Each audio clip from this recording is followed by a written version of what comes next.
sou Ana Paula Saad, apresentadora do Além da Estética, e começamos mais um encontro com especialista, informação, beleza, com responsabilidade, aqui no SBT TH+, interior de São Paulo. E hoje nós vamos falar sobre cannabis medicinal, ansiedade, qualidade do sono, libido e qualidade de vida. Um estudo recente mostrou que as mulheres entre 45 até 65 anos estão entre as principais consumidoras do cannabis medicinal no Brasil.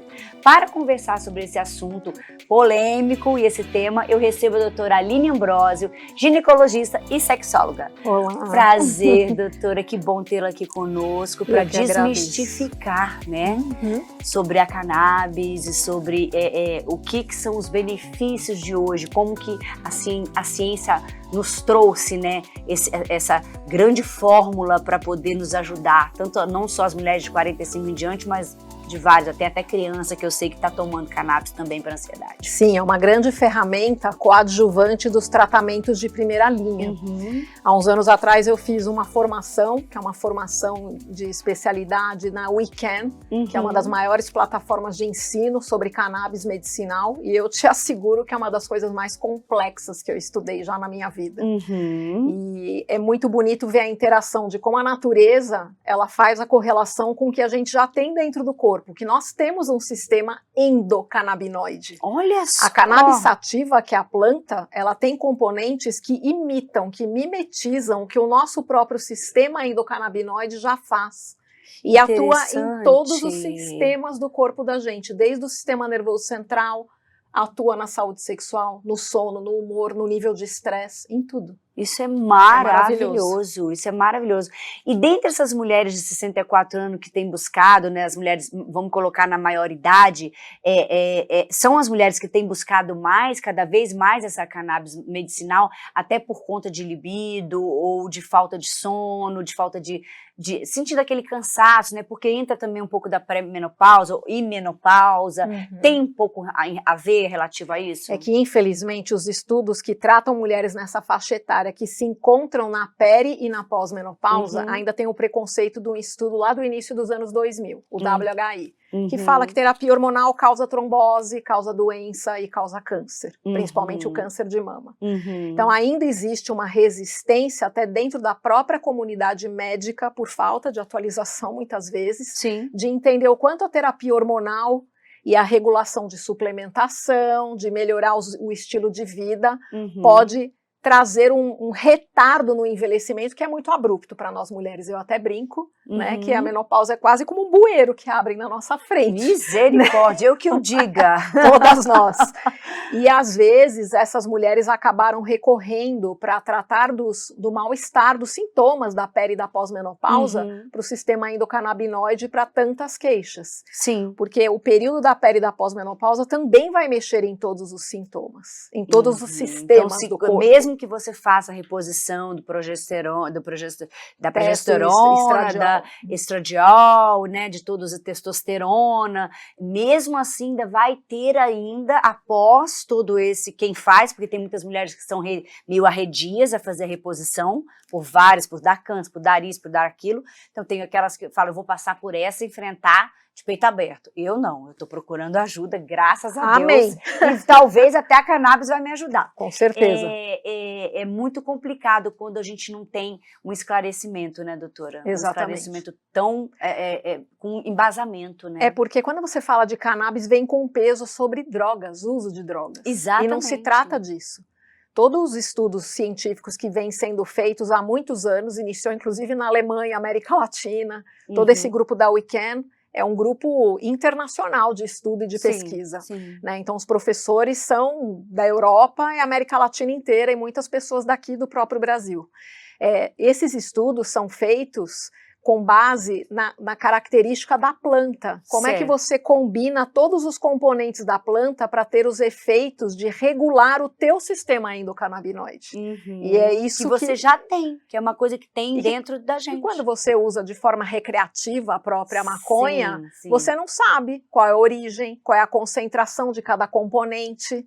E essa planta, ela é muito peculiar. Uhum. O cannabis medicinal, ele é muito, muito, muito peculiar, porque tem 2 componentes principais, o canabidiol e o THC, o tetraidrocannabinoide, que é ele que dá o barato. O barato, exatamente, da droga. O THC, ele é o mais peculiar ainda, porque numa determinada dose que você dá para o paciente, ele faz um determinado efeito. Por exemplo, regula a fome. Você passou daquela dose, ele faz o efeito paradoxal. Ele aumenta a sua fome. Então, a cannabis medicinal não tem nada a ver com o uso recreativo. Porque o uso recreativo você tem um total descontrole da dose. E prescrever o cannabis medicinal requer individualização e saber exatamente qual é o componente que você está dando para aquela queixa do seu paciente. E geralmente ele é um tratamento coadjuvante dos tratamentos de primeira linha. Habitualmente você não vai prescrever o cannabis só para insônia.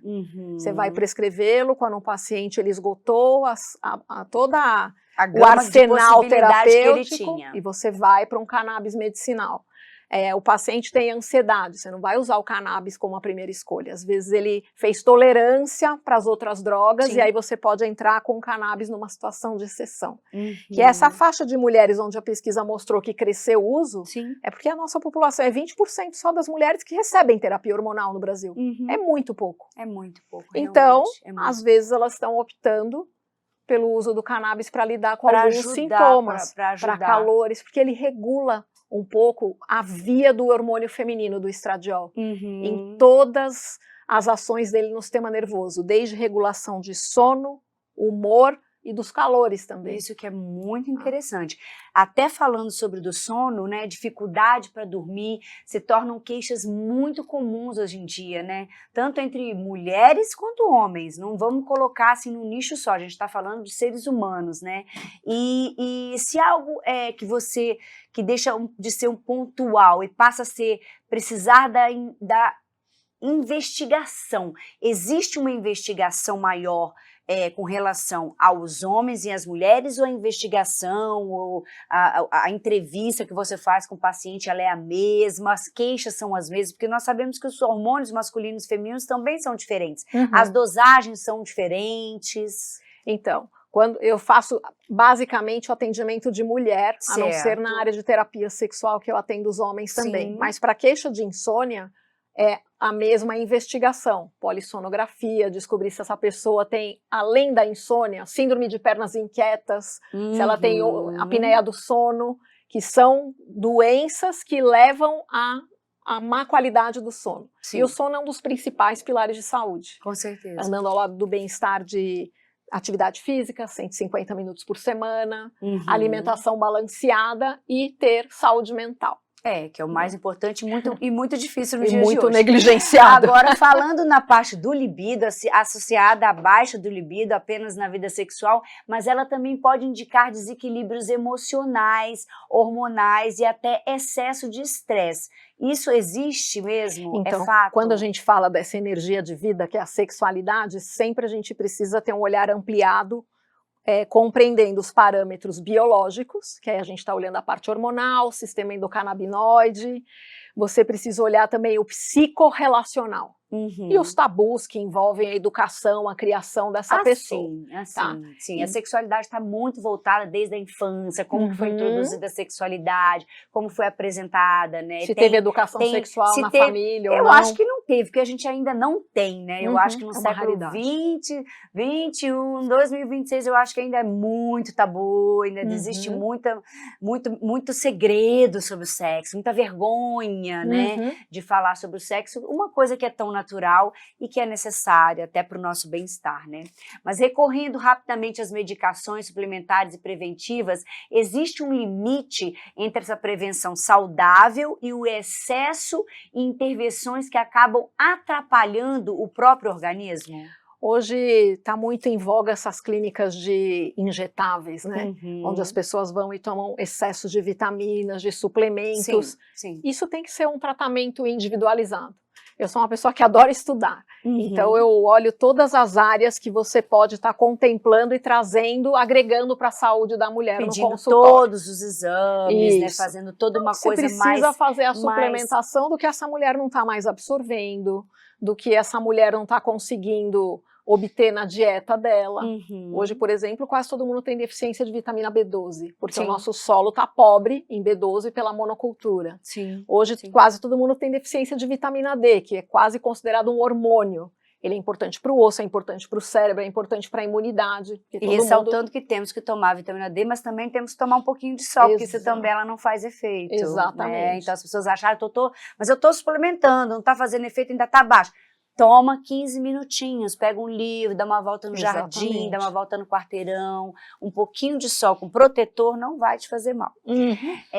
A ansiedade, a insônia, a qualidade de vida, em quais situações de mudanças no estilo da vida ainda podem ajudar o quanto o uso da medicação passa a ser necessário?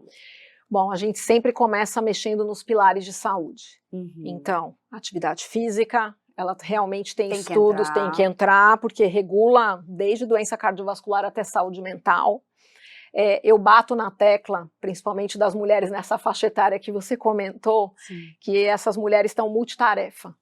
Nós somos esposas, mães, às vezes carreira, muitas têm carreira, ainda tem a pressão social que você tem que estar apresentável, do jeito que se espera de você, e aí eu pergunto uma frase no consultório que quase ninguém responde. Aonde está a sua pessoa? Nesse momento, né? Você está lá no último lugar da fila. Exatamente. Então eu às vezes gasto uma consulta descobrindo quais são os hobbies, as vontades dessa pessoa e muitas vezes isso já diminui esse sistema de sobrevivência excessivamente disparado nas pessoas com ansiedade e depressão. Tá? Agora, quando a angústia num tratamento, num segmento dessa pessoa que regularmente no meu consultório eu encaminho para psicoterapia. Que é o cérebro igualzinho um computador. Se você não for desarmando as formas como ele foi escrito, através do teu crescimento, dos contatos, da questão social e tudo que vai sendo inserido. Reprogramar. Se você não conseguir reprogramar e a angústia ainda estiver num nível que te deixe disfuncional diante da tua vida, a gente entra com a medicação. O que às vezes a psiquiatria clássica faz, e a gente costuma dizer que peca, é porque ceda demais a angústia e cessa o trabalho terapêutico na sua terapia. Então eu costumo pegar na mãozinha da minha paciente no consultório, levo ela para o terapeuta ou a gente faz a terapia para com que ela consiga ir buscando, confie, tenha essa confiança, trazendo mais para o centro, exatamente. E quando não é possível, a gente entra com a medicação, inclusive a cannabis pode ser uma das armas para o tratamento de ansiedade, que está bem documentado. Isso também. E como a gente sabe que ainda existe muito, que a gente enfrenta muito preconceito com relação a cannabis, com relação a acharem que é droga, quais são as maiores queixas que a senhora, que a doutora escuta no consultório? Quais são? Para o tratamento? Para poder aceitação desse tratamento.